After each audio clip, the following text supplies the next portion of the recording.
And we're live. Nice tits, Scott. Skog. Don't know why I called you that. I think it's because my mouth went funny for a second. Your name's now Skogt. With a T after the G. You're welcome. Good evening, everyone. Welcome to this. Yes, and I think you can all hear me this time. Which I think is a marginal improvement on the last one, and certainly the one before that, and many streams before that. As you can tell from the title, I want to talk about politics because, well, I like Prime Minister's questions, and if I'm clicking too loud, I apologise. I'm rather quiet.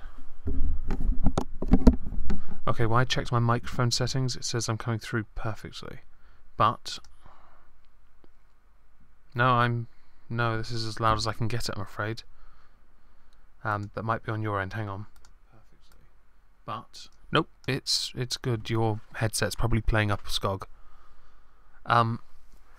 Yes, so I want to talk about PMQs, and the reason I want to talk about it is because it's fascinating. We have a rather unique system, and I've linked a video Vernaculus did as a guest spot for Sargon, where he talks about it, because as an American, you don't have this. You don't have this opportunity to hold your president to account. Okay. And I think it would be very interesting if you did, on a regular basis. And this is something that certainly challenges the prime ministers that we have. Vexes them even. Because even though some of the questions are planned, and you can tell when they're planned, because they're very scripted. Like, they're there to just positively reinforce something the Prime Minister supports. Whether it be inclusivity within certain fields of occupation, STEM being one, and it in fact was the very first question of this week's PMQ, or whether it be talking about domestic violence, but only ever talking about it from the position of women being victims. The questions are fairly obvious, but also the fact that you're in a chamber. Hello, Irate Bear. In the chamber there are over 300 people, I think, and over the years it has become a steadily more hostile environment to answer questions, and it becomes more divided. I keep hearing people say that American politics has become more divided, but so has ours. There are quite clear lines on where people stand, and although quite a number of us skeptics, clones, hold different views, seem to roughly fall into one area. A murky one, but it's an area nonetheless. Also, if we disagree, we're willing to talk, which is something quite a lot of people aren't willing to do. And it's very much apparent, for example, in PMQs, when there is no willingness to talk. There have been a number of occasions I recall over the years. For example, with Jeremy Corbyn as leader, he has raised awareness for certain individual cases. When the request has been made by the Prime Minister at the time, give him the information, nothing has come of it. Almost like it was posturing in an attempt to try and make someone feel guilty, but it didn't work, so he relented. Or he didn't listen, which is also quite likely. Corbyn's not very good at actually listening to the answer. He's too busy reading through his notes to try and find another way to pwn, which I think is, in that environment, it becomes a cheap point-scoring exercise, and it's embarrassing because you want to get one over on your opponent, yes, but you also want to get your points across that are correct, or support your values. Corbyn, being a socialist, believes everyone should have everything equally, but to do that, everyone must have nothing first. Like a good communist, I mean socialist. Before Christmas, PMQs focused quite a lot, heavily, on Brexit negotiations because there was quite a lot of problems with it. And it was very publicly known, and this is why I took such issue I took a lot of issue when people brought up Brexit in PMQs, wanting everything to be out in the open, which I don't support, because I think if that's like that, then some dickhead is going to give all the information to the EU, who then will know what we want, and will then be able to just say, nah, you don't get any of this. Which is a problem. We need to have our cards close to our chest, whereas the SNP and Labour would rather it was everywhere. I don't know if the Liberal Democrats do anymore, but I'm not entirely convinced they're still a party. You probably shouldn't have reneged on the student tuition fee thing. After Christmas, though, the tone has changed. Brexit is still relevant, and it has come up a few times. For example, Jacob Rees-Mogg fleecing, flaying, skinning Mr. Davis, the Right Honourable David Davis, about Brexit. It's become quite a popular video on YouTube, actually. Then it's not surprising Jacob Rees-Mogg using very long language to get a point across. He is quite skilled at it. But anyway, the tide has changed somewhat to winter and the NHS. At the moment, that is the hot topic, because there are a number of problems that have arisen, but also complaints. And this is quite interesting, because if I remember correctly, Labour, didn't they create the NHS? They're very proud of this. But they don't praise the NHS. And it's quite rare you see it. Instead, they talk it down. So when you hear Jeremy Corbyn standing up asking questions, he typically attacks and uses the most extreme of circumstances to get his point across, which to me is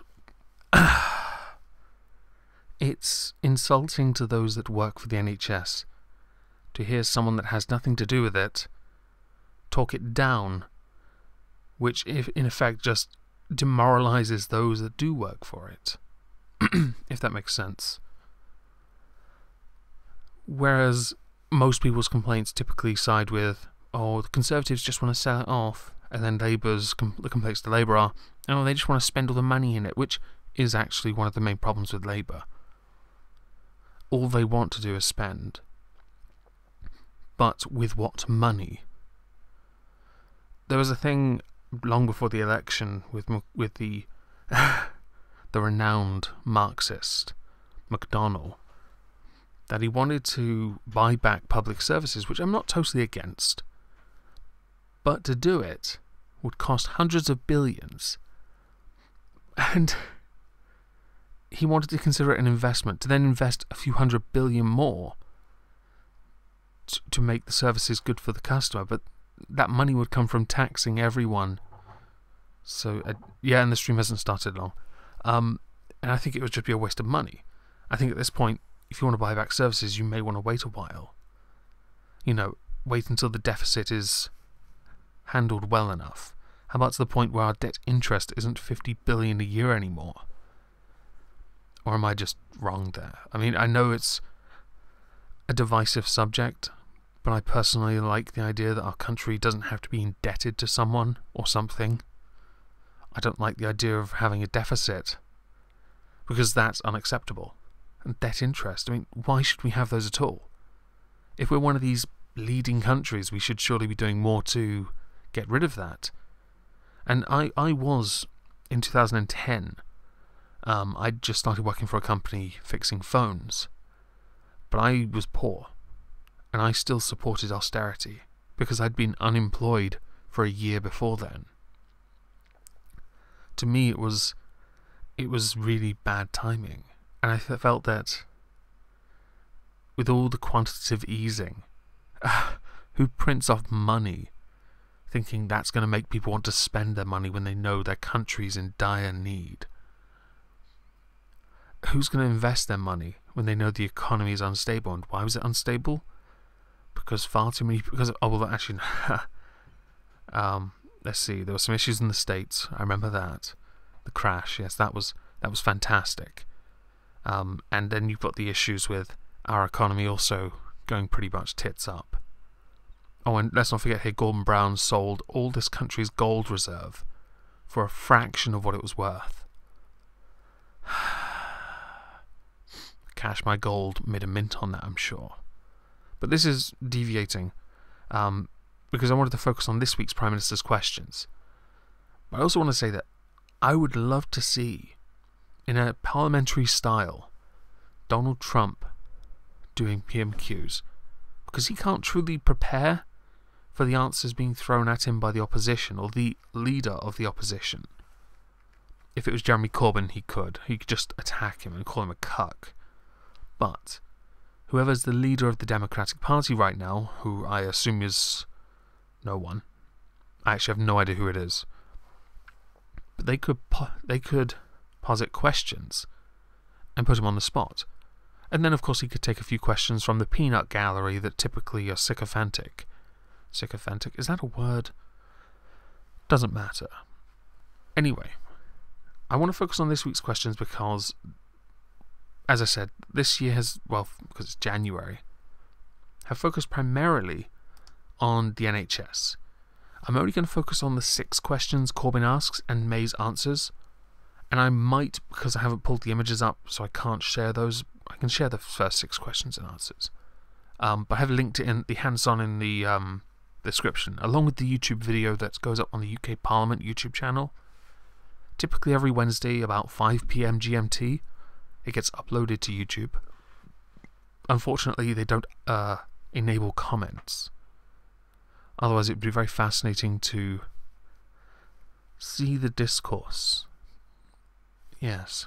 Also, if that channel ever hits 100,000 subscribers, are they going to put a silver play button in Parliament? Maybe have John Bercow announce it. That could be interesting. I'd like to see that. I'd like to see John Bercow announce that over 100,000 people have subscribed, which I think would be brilliant. Yeah. Okay, so, right, let's pull this up.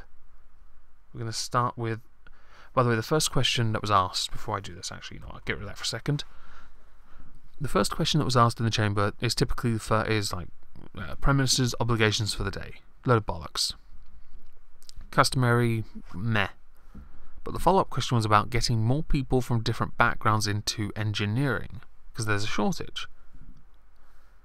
What I find interesting here is that, yes, again, it's an excuse to talk about, getting more people from different race, religion, and gender involved.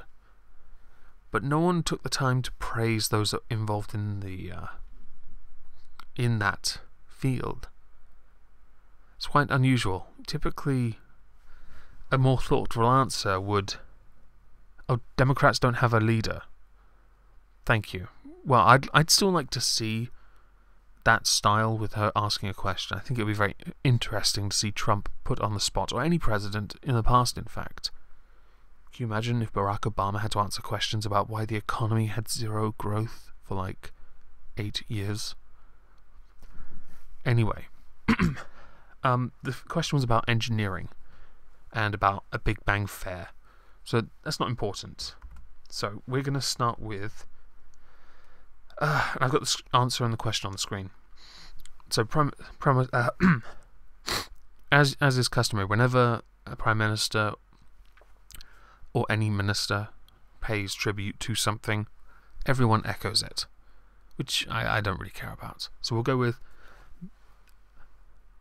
does the Prime Minister agree with the Foreign Secretary that the National Health Service needs an extra $5 billion?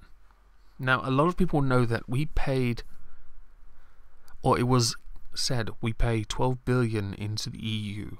And a lot of people, I believe the Foreign Secretary is Boris Johnson. He was a pro-Brexit guy.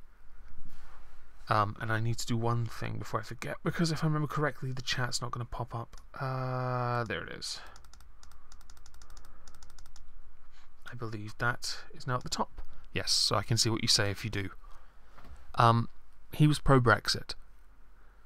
We pay $12 billion into the EU. So and one of the main campaign pledges was to invest that $350 million a week. Oh, that's a lot of money. Into the NHS. The extra $5 billion isn't actually much. But, as the Prime Minister quite rightly points out, and I might go and grab the budget and link it, the Prime Minister points out that extra $6 billion has been put into the NHS, which is more than what the NHS asked for. They asked for a set amount, and this is how much they're actually getting on top of it. This is where it gets really interesting, because this budget was quite important. And it was important because, well, Hammond would have lost his job if he hadn't started spending. So he did. He invested some into housing. He invested in the NHS, giving them more than... And this is... I don't know why, but the NHS... I have no idea. His PC crashed. But the NHS set their budget. They are asked to tell us what they need. What they need. And I will talk about the person who is involved in that in a little bit as well, in regards to Wales, because it will come up. You know, the parent country is actually a county. It's basically a very big county. Anyway, the NHS set their budget, and Corbyn seems to ignore this whenever it gets put to him, that it's not the ministers that say, no, you actually get this. So for me, it's quite interesting that he doesn't acknowledge this, and it's been told to him many times, and accept maybe they are overworked and understaffed, but they are the ones... I can't believe we're having a conversation in the middle of this. Anyway. It's interesting he doesn't accept it. Almost like they're not man enough or adult enough to make their own decision. He has to circumvent it and white knight for something that isn't anyone else's fault. So yeah, that's the first of 6 questions. I might touch upon a few other questions, but I don't have the images for them, so we'll get rid of that and we'll bring up this one. The only problem with that is it was £2.8 billion spread like thin gruel over 2 years. 2 weeks ago, the Prime Minister told the House that it is indeed the case that the NHS was better prepared this winter than ever before. Which, by the way, before you even ask a question, and I'm going to go to an article which I can't share but I have linked in the description. Okay. NHS Wales best positioned to cope with winter pressure. It's on the BBC website, and it's important to mention Wales for a number of reasons, I promise you. More money could be pumped into the Welsh NHS to deal with significant heavy winter pressures if needed. Health Secretary Vaughan Gething has not ruled out the move, and it comes after he announced an extra £50 million to reduce waiting times in August. Hospitals and social care are gearing up with plans for peaks in demand, which is unsurprising. The flu consultations, honestly. However, Mr. Gething said the health service was in the best... possible position to deal with potential difficult days in the coming months. It would be foolish health minister... quote, it would be a foolish health minister or any member of the government who said that there is absolutely no room for manoeuvre if there is significant additional pressure across public services that we won't look to do something about it, he said. Now, one of the important targets for the winter waiting times is that 94%, I believe, of patients are seen within 4 hours. That's the waiting time, and that was the target. Interesting to note, not one government, devolved or other, or the main one, English one, the best one, hit that target. But most but one were close. And I'm not going to talk about Northern Ireland because I tried to find their budget. I tried to find health service related waiting times. All I saw was deficit everywhere, which leads me to believe Northern Irish stuff is harder to find because everything keeps getting shoved to Ireland instead. So sources for that are a bit of a nightmare. Scotland, I believe, was the top with 86%, I think. I've linked it in the description. Oh no, actually no, I've got the article here. Here we go. Statistics showed 85.8% of patients attending emergency departments were dealt with within the 4-hour target time. Yeah, that's not bad. That's actually, yeah. It's the lowest figure. It's the lowest figure since a year ago, when 90% was seen within the target time. Yeah, this is all relevant, I promise. So where was I? Oh yeah, I was talking about Jeremy Corbyn's question. Okay. 68 senior A&E doctors have written to the Prime Minister about what they describe as very serious concerns we have for the safety of our patients. It's not the Prime Minister you want to take it to. You want to take it to your higher-ups, who you are completely circumnavigating to make a point. It's like tattling, or whistleblowing, or snitching. The people who you need to talk to, the ones that need to understand your position, are the people that work there. Now remember, the Prime Minister doesn't set the budget. The NHS does. Your bosses do. They say that patients being treated in corridors are dying prematurely. Well, that's probably... Oh dear. Oh, I'm not saying that there aren't patients being treated in corridors. This is a difficult one because there are extremes, and Corbyn loves to use extremes. He uses them to make a point, but the numbers don't quite show that this is some kind of trend. It shows a very hard time. You can't predict how many people are going to need A&E. Corbyn's solution is essentially just to put lots of money in it, and whatever sticks, that's the right amount. But it really does need to be budgeted. The NHS, while not a business, must be treated like one, maintaining a certain high level of productivity, but also be able to adapt, which is what the whole point about planning for the winter was. It's why quite a lot of people were offered the flu jab this year. Or last year, I was offered it, and I said no. I don't get ill, so I don't need it. But it's important to point out that these are not common. These are uncommon from very rare instances. It's not to say they don't happen. They do happen. And dying prematurely in a corridor. I'm sorry. How is... Oh dear. How do you determine whether someone is dying or dying prematurely? Seriously. If they're a child, perhaps. But because they're in the just because they're in the corridor does not mean they are dying prematurely. Who should the public believe? The Prime Minister or the A&E doctors? So this is one answer that starts, I believe, us on the very path of talking about Wales. It's quite important. It is right that the NHS, and by the way, I'm not a conservative, I have to point this out, I'm not.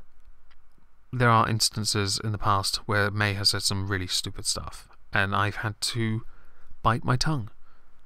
Streaming and talking about this now, if people like it and enjoy it, I might do this on a regular basis, because to me, this is fascinating. And I've left a number of sources, by the way, in the description, relevant to this, but I think best I mention when. Yes. It is right that the NHS was better prepared for this winter than it ever has been before. Have you noticed, by the way, that because I'm reading the answers, you're not having to listen to what I had to earlier? Twice. I considered writing the answers down, then I was like, I wonder if they kept a minutes of this. And they do, they call it the hands-on, which I've linked. Yes. We saw 3,000 more beds being brought into use over the winter period. We saw the use of the 111 call system leading to a significant reduction in the number of call-outs and the number of people having to go into hospital. And we saw the changes made in accident and emergency, with GP streamlining helping to ensure that people who did not need to go into hospital did not go into hospital, which is important. Because you cannot say everyone needs to go to hospital. And it's important for the GP to diagnose correctly, but also ensuring that those that they can treat, they do treat. For example, I did have to go to hospital for this, just before, a few months before Christmas. But I went to the doctors because I had a pain at the top of my thigh, on the inside of my left leg. Now the doctor wanted to be sure that it wasn't a blood clot, but they didn't have the ultrasound on site to be able to scan it themselves. That meant I had to go to hospital, but I didn't have to go. I made an appointment. I didn't have to take an ambulance. I simply had my sister drive me there, bought her Burger King. 111 system is like 911. We have 999. The 111 system is, I believe, automated. But I had to go and have my leg ultrasounded by this lady who, no matter how many times I made jokes, just refused to smile. I mean, she was rubbing gel all over my leg. I was like being lubed up. There was no thrombosis, which is good. For those that don't know, that's a blood clot in the whether that artery is or vein or artery. Carotid? No, that's the neck. Don't know. Yeah, non-emergency. There's another E in there. But it's important to know when to go, and I think that also helps free up what the hospitals, or what resources the hospitals have. I know there are a number of people who can't get GP appointments within the first couple of weeks. I know this, and that actually does suck. Femoral, yes. But at the same time, it's important to maintain what services we can for as long as we can. I think that we do have a doctor shortage. We also have a nurse shortage, which does again crop up with regards to Wales. And I honestly am we're getting there. I promise. It's a bit of a shame that Corbyn doesn't acknowledge it the way he should in this instance, and we'll get to it. I'll just finish this answer. Let's see. Overall, we saw 2.8 million more people last year visiting accident emergency, which would put strain on the NHS, which is why them receiving more money is a good thing than did so in 2010. Well, yeah. 2010 was a great year for this country. Our NHS, Cameron was elected, had to do austerity. Yay. Our NHS is indeed providing for patients. Yep. There are winter pressures. We were prepared for those winter pressures, but there was a lot of jeering to this part. And as I mentioned, the health secretary, I think it's health, who was it? Vaughan Gething, what are you? Health Secretary, yes, that's what your name is. I saw a question, hang on. In your opinion, do you think it would be wise if nurses programs in the US reached out to work in the UK? Actually, I do. I think it would be fantastic. I think it would be great, and I think that could possibly happen after Brexit has been agreed on. You won't derail me, Skog, you won't. But to answer your question, I would love that. I know that there are people who do in fact go abroad to work sometimes, and they have to go through intern programs. I think that's interesting. But also, I think it'd be great for experience. Yeah. I see, where was I? Our NHS is indeed providing for patients. There are winter pressures. We were prepared for those winter pressures. We will ensure, as we have done every year under this Conservative government, that the NHS receives more funding. No. And as far as this funding thing goes, it has been proven. They are receiving more money, and once Brexit has been dealt with, I think we'll see more money invested in it. Because once we start sorting out our trade deals with other countries, once we're able to...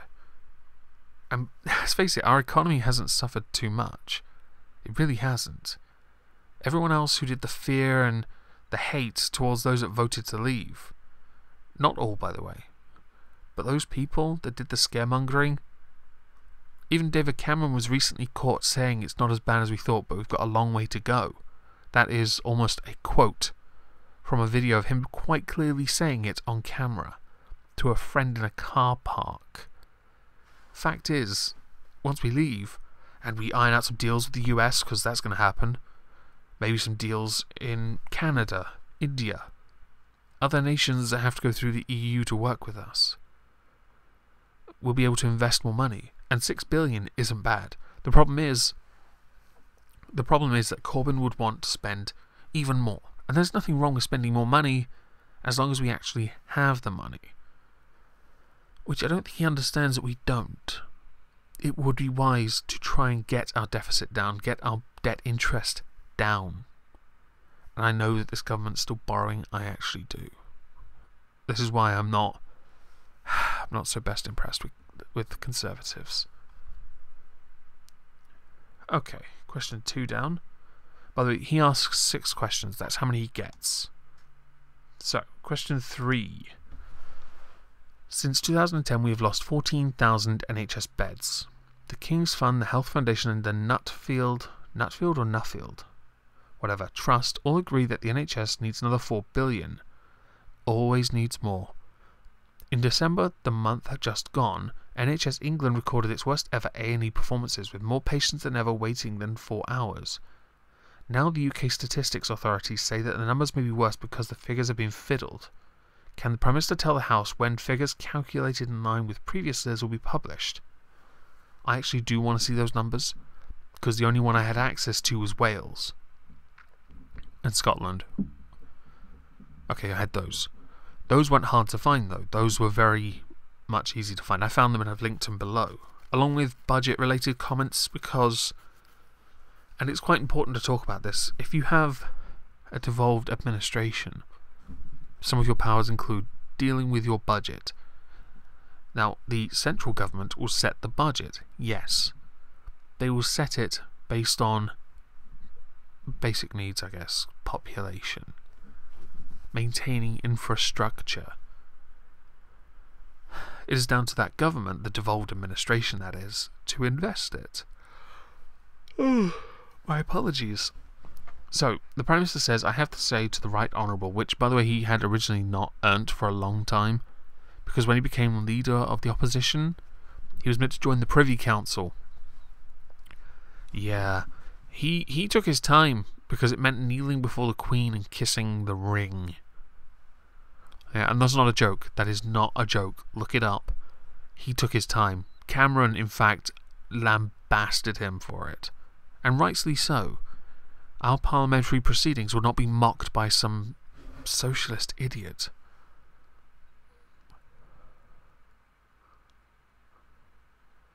I thought governments set a regional budget by how much they have blown them beforehand. Possibly. Yeah, this is actually quite interesting. The nurse shortage is a bit strange, but I think if anything it also tells us we need to get more people into that particular craft. And while the very first question was talking about, okay, not the actual very first, not the one asking about the Prime Minister's duties, the one about getting more people into STEM, which, by the way, and I forgot about this, it's all good trying to get more people involved in a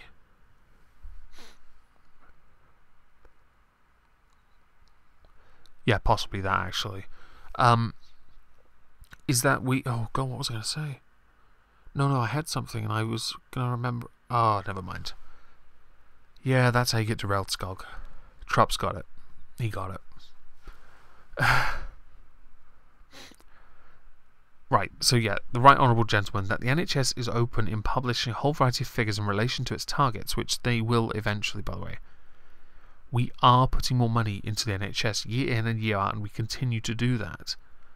Which I don't think he acknowledges, because he doesn't just want more money. He wants a lot more money. He considers it an investment, which is weird for a socialist to talk about investment. I promise you. It's also weird when you hear MacDonald, the Shadow Chancellor, say it, considering he's just a Marxist commie. Hell, the guy has his own copy, probably signed by Mao himself, of the Little Red Book. If he wants to talk about figures and about targets being missed, yes, the latest figures show that in England 497 people were waiting more than 12 hours. I will agree, though, that's unacceptable. But I do understand mitigating circumstances depending on what has happened in that day. It is all dependent on the A&E in that region. But the latest figures also show that under the Labour government in Wales, 3,741 people were waiting more than 12 hours. Now, this is where I get to talk about the budget. Because, and I've got the numbers. I've linked it in the description as well. So Wales has a population of 3 million. Interesting to note, Scotland's population is 2.3 million higher. Scotland does obviously have a bigger budget, but it has a lot bigger budget because its economy is a lot bigger. Wales, no offence to you, Wales, your economy is a lot smaller. Now, I believe, where is it? That's the wrong page, idiot. I've got the budget numbers here. For 2016-2017, Wales spent for health. They spent for health and social services 5.8 billion in their health service, health and social, that is. And I believe they have a budget. Their budget's increased to 15.3 billion. The amount of funding allocated to Welsh Government main expenditure groups, MEGs, I love that name, for 2018 to 2019 is 15.3 billion, which is a 2 billion increase, I believe, on the last year. And they are actually spending 7.5 billion on health this year, or in the draft of their budget. It indicates that. I have linked the gov.wales funding budget page. It's the first ODS document, restated budget expenditure lines for December 4th, 2017. And it shows that they are spending 7.5 billion roughly. So they're spending more money, but they're not able to maintain the service. And one of the main reasons given in Wales is because they're understaffed, which is unsurprising, because if you want to get more people involved in health, especially in Wales, you've got to make sure that people actually want to live there. And as appealing as Cardiff is, that's Cardiff. I'm not trying to take a shot at Wales, but a lot of people, young people who may want to work, might also want to work in a more city-based environment, or in somewhere else entirely. It is down to you, though, the government, the devolved government in Wales, to get more people interested in nursing, or nurse stuff, male nurses, whatever. That sounds a bit callous, I know. It's just important to understand that they're spending more money in the health service, but they're still not doing good enough. And I don't know why that is the case for Wales, but actually there were reasons. I did write them down as well. I'm so special, I wrote them down and I put them in the description of this video. Stream, sorry. Hello to the 15 people actually listening to me. So here we are. Welsh Budget in 2016 to 17 has provisions for 5 billion on health and 7.5 in 2018. Wales has a population, blah blah. To combat this, here we are. Elective surgeries were postponed and non-important surgeries were rescheduled for after January, which makes sense if they're non-elective or non-life-threatening. It makes sense to postpone them, because this time is difficult. NHS made, and I've already talked about that, clinically urgent operations were cancelled last week in PMQs. This stuff was mentioned, and I believe the Prime Minister's response was to chastise anyone who did this with the surgeries, the elective ones or the non-important ones, and have them reinstated. I don't think they should be. I think if the services are stretched, this is one of the many solutions they have to simply get more people into the position where they can be seen sooner. Yes, people have arranged these, but they're elective and non-important. That's not me trying to be rude, but if it has to come to it, then they have to be postponed. Here we go. Oh yeah, additionally there was an increase in flu consultations. Surely that's a GP thing. I don't mean to be rude. I don't really understand why you've gone to hospital for that. Proportionately, Scotland's NHS handled the increase better and had more patients seen within the 4-hour waiting time, which is still not a high enough percentage, so it was still quite low. No offence to anyone who was involved in it, but honestly, if your shortage is staff, then you should look to other countries and try and get them to come here. And let's face it, I know someone's now going to say, oh, you just said countries, why don't you stay in the EU? We do hire a lot of nationals, EU nationals, to come here and work. And skilled workers are hard to find. It's why I don't really take much issue with skilled workers, because if I lost a job to somebody who was better skilled, then that's fine. Because I think that's less than one of these political moves where, and this has happened, where I've lost a job to someone who only got the job because the government, the EU deal, gave the employer a little financial incentive to hire that person over me, which is one of the many reasons I voted to leave. Let's continue with question 4. A Labour government would not be underfunding the NHS. That's true. You wouldn't be. You'd be overspending and putting us back where we were in 2010 with quantitative easing. Who the hell thinks printing non-existent money off is going to make people want to spend in an economy that is unstable?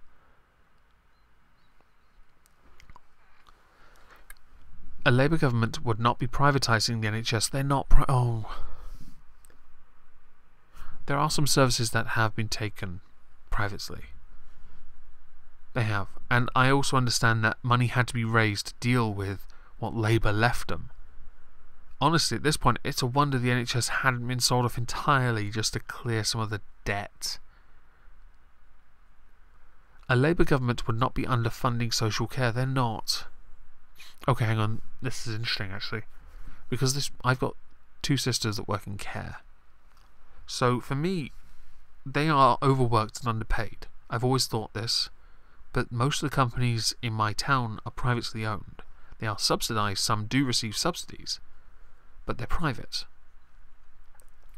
As far as NHS, it's not a case of being underfunded. It's a case of living within means. Therefore, even if when they receive more it's not enough, they've got to make do with what it is until we're in a better economic position. I swear I'm going to start sounding like a right-wing apologist at one point. Okay, a Labour government would be committed to an NHS free at the point of use as a human right. Right. Which is fine. But under your government, if you ever get one, you would spend to the point when You would spend to the point that when a Conservative government inevitably got it voted in, they would have to sell the NHS because of how reckless your socialism is. It doesn't work. You need to understand this. According to a whistleblower, which, it mentions interruption, people don't like the word whistleblower. He could have just said, whoever it was actually, as many as, hang on.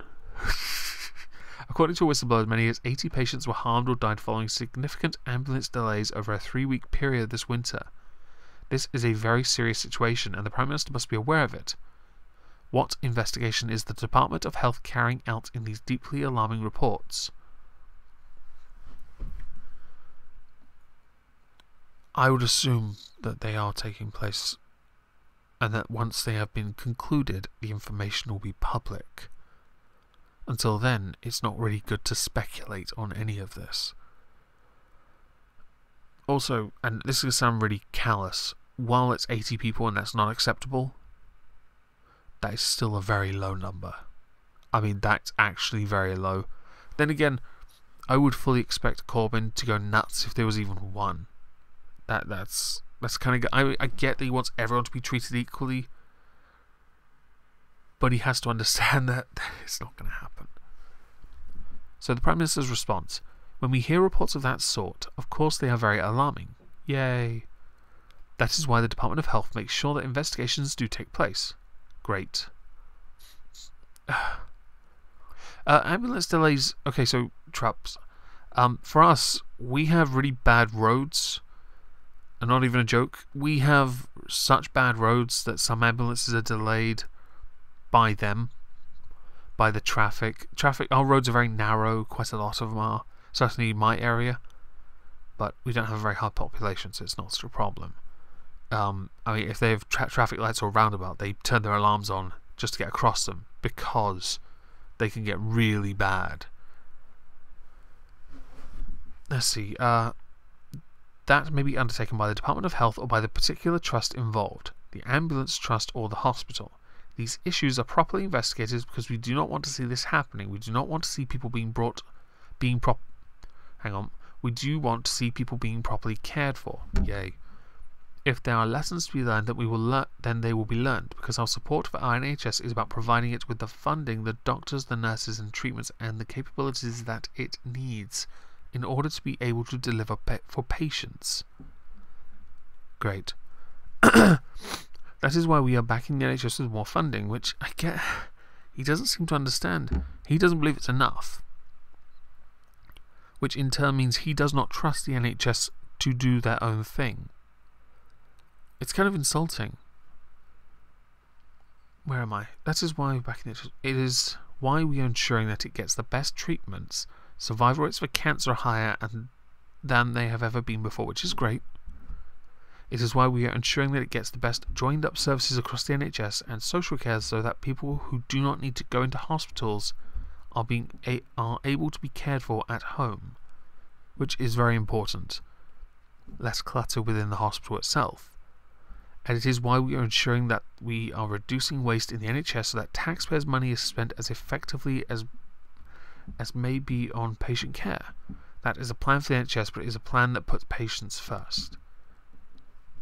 I honestly don't have much of an issue with this answer. I take issue with Corbyn. I am going to keep for a while because for 3 weeks he's asked about the NHS. He's basically asked the same questions, which is why I focus so much on these ones. So let's go to question number 5. Wait, that's not 5. Is it? Oh, I've put the wrong image there. Okay, hang on. Give me a second. But I will answer that question. If the problem is that being brought forth here is about ambulance delays, how can a healthcare department stop this? Shouldn't this be a question for a Department of Interior? Yeah, it should be, but it's not. So I'm going to quickly, give me a sec, because I think I've accidentally copied the wrong question. Question 5. Prime Minister Corbyn. Hang on a second. Did he only ask... Oh! I might have... Okay, I skipped a question by accident. So, I haven't put this up either. The Prime Minister is responsible for the underfunding of the Welsh Government and the needs of Wales, but they actually kind of set their own budget as well. Despite that, the overall Welsh Labour Government health budget has grown by 5% for 2016-2017. It's the Labour Wales that has a problem of underfunding for a Conservative government based in Westminster. Shut the fuck up. It doesn't matter where the government is based. The government rules over all 4 regardless. They've devolved administrations, but they're not really in charge. Get fucked. So far this winter, 100,000 patients have been forced to wait more than 30 minutes in the back of an ambulance in NHS England. Sorry about the tablet and everything. I'm just going to take it away for a second because I've screwed up for a second. There we go. Oh, screw it. There we go. Right. Yes. Can you tell us how many more patients will face life-threatening waits in the back of ambulances this winter? Right. I have to say to the right honourable gentleman that of course we want to ensure that people are not waiting in those ambulances, but the only answer that he ever comes up with is on the question of money. It really is. He does seem to think that solves everything, which is quite odd for a socialist. He thinks like a capitalist. Spend, spend, spend. The question, with another interruption, the question is this. Why are there some hospitals where the percentage of patients waiting more than 30 minutes is 0, and others where the percentage of patients waiting is more than 30 minutes is considerably higher? If he wants to talk about funding, perhaps we should look at the Labour Party promised at the last general election, with another interruption. It is all very well shadow ministers shouting about the comparison of money. The point is that at the last election, the Institute for Fiscal Study said this: Labour and the Conservatives are pretty much on the same page. There's not much to choose between them in terms of money they'll put into the NHS. Which I think is very important, because it showed that both parties want to put the money in, but at the same time it's what they do with the money. I get the feeling Labour wants to be hands-on with it, which I think is the wrong move. I think they need to back off. So we'll just go to the final question. Here we are. This is a long one. The Prime Minister must be aware of ambulances backed up in hospital car parks, with nurses treating patients in the back of ambulances. Rare instances. It's not a common occurrence. It depends on location, and obviously, even if a hospital is fully staffed, that doesn't mean they themselves are going to be able to handle the influx of patients. Does that not make sense? Ambulance drivers and paramedics desperate to get on to deal with the next patient cannot leave because the patient they are dealing with at that moment cannot get into the A&E department. It is not a common occurrence. It has been reported that a man froze to death waiting 16 hours for an ambulance. Quite a few men have recently frozen to death. One had his sleeping bag taken away from him by the council. And another was the actor who played Tinky Winky, froze to death outside his home. These are unacceptable, and they do suck. For a whole host of reasons, they are wrong. But it really is an individual case, and I hope that when the inquest happened, there was a valid reason for this person not being treated. My friend's 93-year-old father waited 4 hours for an ambulance after a fall. That sucks.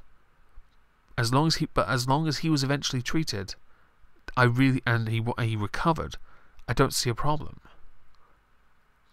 It sucks, obviously, again, 4 hours. But you really are... It's time for tubby bye-byes. Yeah. Everyone have a drink for Tanky Wanky Spanky Banky. These are not isolated cases, they actually are. They are common parlance? Whatever. All over the country. It needs money, it needs support, and it needs it now. By the way, when he says it like, it needs money, it needs support, and it needs it now. Yeah.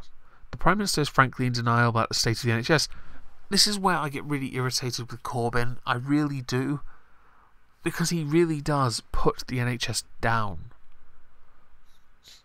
The NHS, yes, is not in the greatest of states. Of course it's not. But what you want to do and what can only be done are two totally separate things. You want to put and pump mountains of cash into it. But what can only be done is putting in a little. But still more than what they ask for.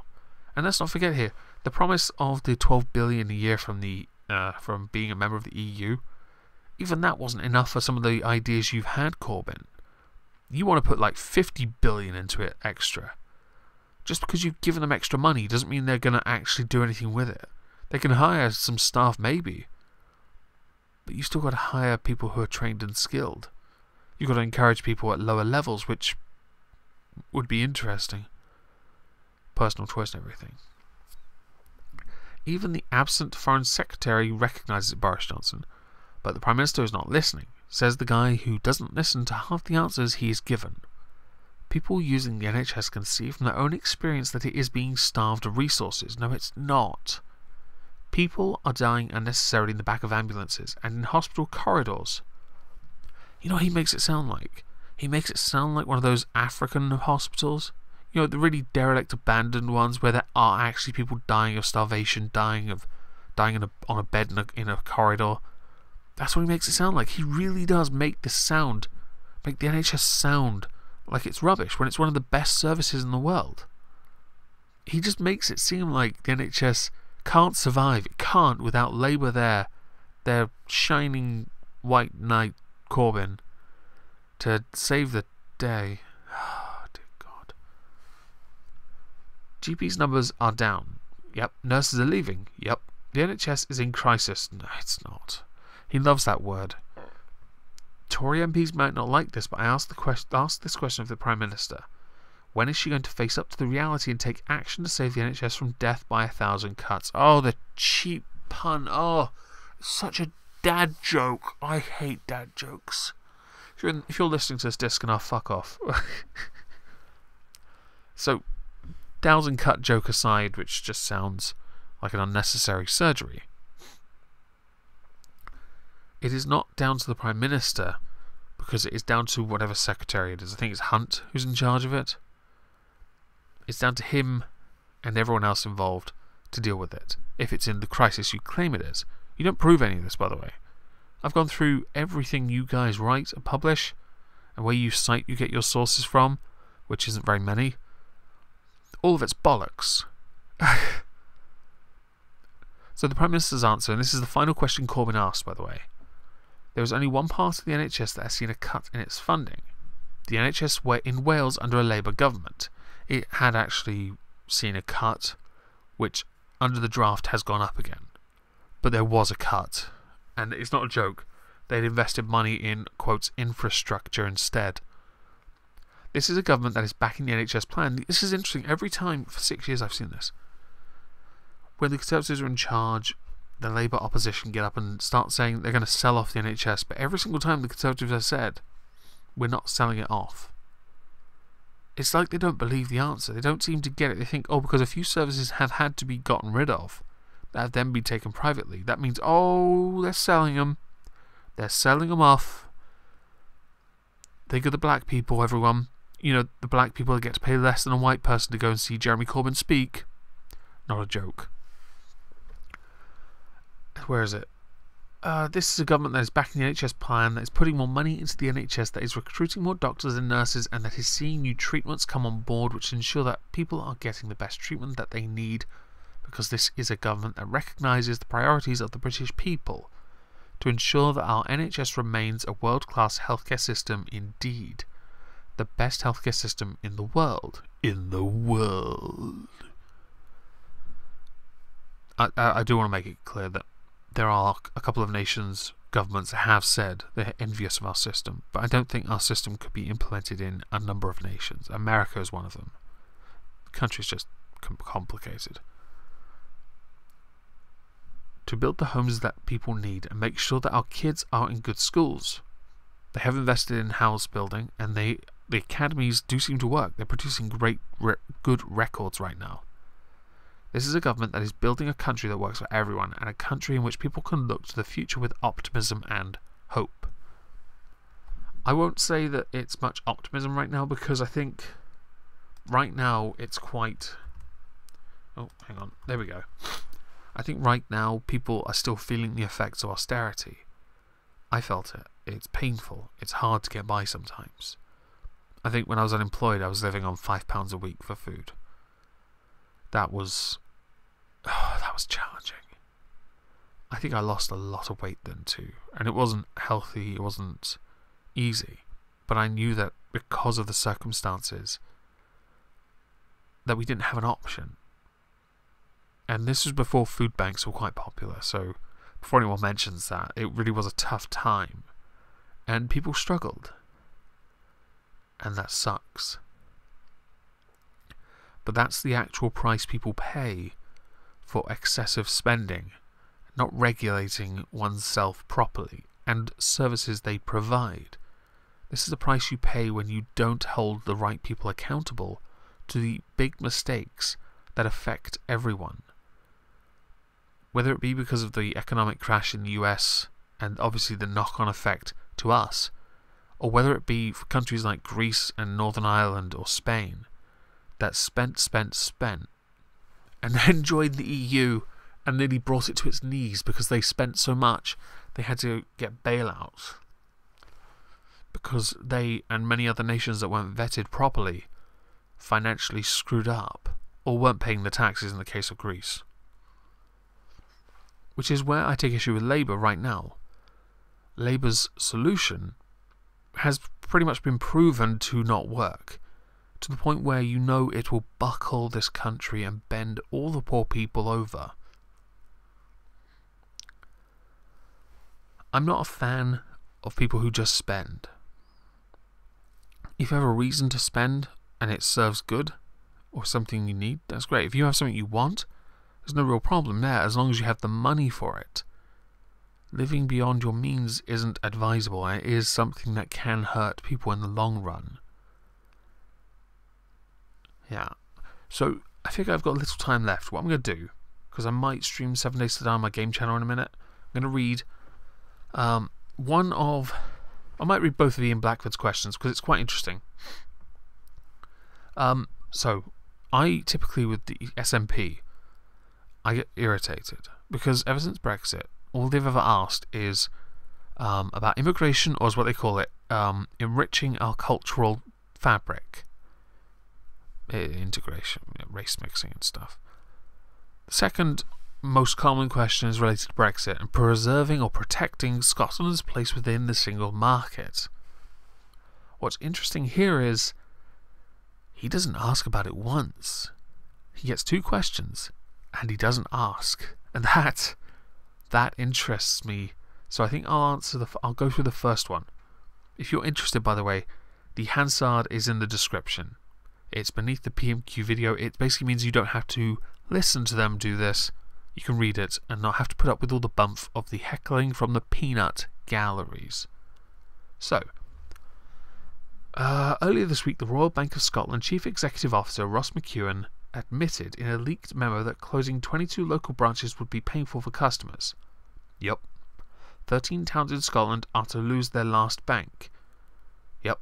Prime Minister, I will give you one other opportunity as the majority shareholder. Will you meet RBS and make the case to keep the bank branches open? So, for those that don't know, we bought up a fair amount of shares in RBS when they crashed to save them, to save the jobs. So the country essentially owns RBS. I, in fact, have a bank account with them. There are 2 RBS banks in my town. In Scotland, though, and this is what I don't think I understand, Scotland, while having 5.3 million population, quite a lot of those towns are very, very small. And while unfortunate that they are not going to be open, most people bank online these days, or use the apps. That sounds like a callous thing to say, but there are phone services available as well. Sounds a bit obvious. So, the Prime Minister's question, and this is going to be the last thing I do before I talk to the chat for like 5 minutes, I think. The Right Honourable Gentleman has asked me this question on a number of occasions. No, it's EU mostly. And I've made the point in response to every one of those questions, and the answer is not going to change. Toe burns? Whatever, I don't know what that means. That these are commercial debt decisions for the banks involved. They are, and while we do own the shares, we can't influence them to make the change. They have to save their own money and make their own money. Which also means jobs will be lost? Potentially. Depends if those people haven't transferred to other departments, I don't know. We do have as a duty as a government, we look at how the market is working for people, and that is why we established the access to banking standard that commits banks to carry out a certain number of steps before closing a branch. It is also why we welcome the fact that the Post Office has reached an agreement with the banks that will allow more customers than ever before to use post office services, which is great. You get to do what my old great-granddad used to do when I was younger. Queue up outside the post office in Woodhatch and complain about being in a queue. So about 99% of personal customers are able to carry out their day-to-day banking at a post office as a result of that new agreement. That is the government making sure that people are covered by the services they need. As far as I'm concerned, that's actually not bad. And it just reminds me, it's basically a rehash of the old service for how people got their pension. Queuing up outside the post office. I'm not even joking. I grew up in an area of Woodhatch called South Park. For my age 10 to 17. Before then, I lived in Smallfield, and then Crawley, where I was born. But the topic of the pensions, it was interesting. There was a very small post office next to the co-op, and on Allingham Road, I think it was, and people queue up out there all the time with their umbrellas and moan about queuing up. I always found that fascinating. So, chat. What do you think about about Prime Minister's questions? Do you think, or would you like to see something like this involved in your country, if you're not English? And do you think the current Labour government and the way they approach it, not Labour government, sorry, do you think the current Labour shadow cabinet are capable of working out, or maybe winning in 4 or 5 years' time? Because I'm interested. I personally don't think they can. I think if people get sick of austerity, it's possible, but I don't think they will. Oh wow, you're talking about being sick. Fantastic. Oh wow. If you're watching this after I've finished streaming, by the way, feel free to leave me a comment on it, because I'm very much interested to see what you think about this, as I think Prime Minister's questions is fascinating, and I quite enjoy the Sushi Cat Gamer. You don't need pills to sleep with my voice. I have been told by a number of people that my voice just does that to people, puts them to sleep. You are welcome. Yeah. Okay, well, I think I've got everything I wanted to say. So what I'm going to do is I'm going to end this. And if people did enjoy this, that's okay, Sushi Cat Gamer. That's quite alright. So I'm going to go and then probably set up... oh, hang on. Okay. Based on the motors... Yeah, the problem is the spending thing. People don't seem to learn the lessons. And Dally, you watched Prime Minister's Questions. You know exactly the hell I had to endure. Yeah.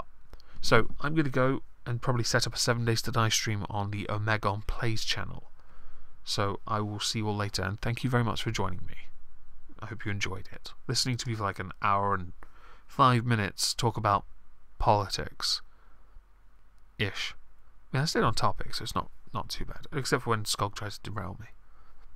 Fuck you, Skog.